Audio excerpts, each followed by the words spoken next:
I think this is like a very personal moment for me because I wrote this story before I transitioned. I was kind of looking for a story about trans joy and trans love and something that says like it's okay to be trans. You're gonna have like a normal life full of love and even beyond, no? Just by virtue of being trans.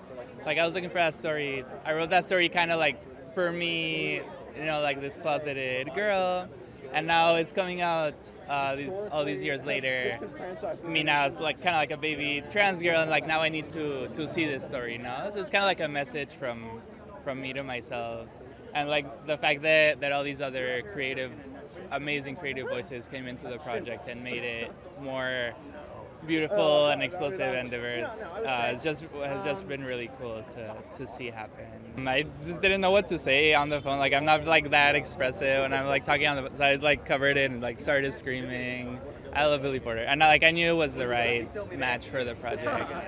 And I was right. He brought like all this intensity to it and like took it to a place that I could never have imagined.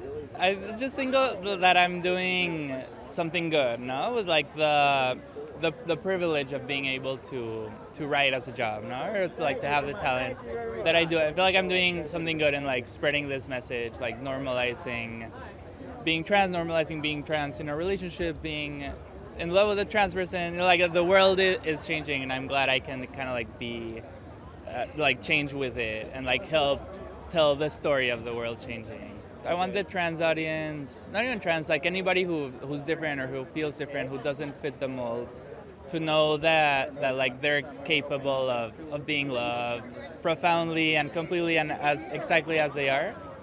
And on the other side, now for people who love to not be afraid to express their feelings and make that happen, and like love stories aren't a thing of fiction, like they happen in real life. So I want to remind people that a love story is just around the corner for anybody.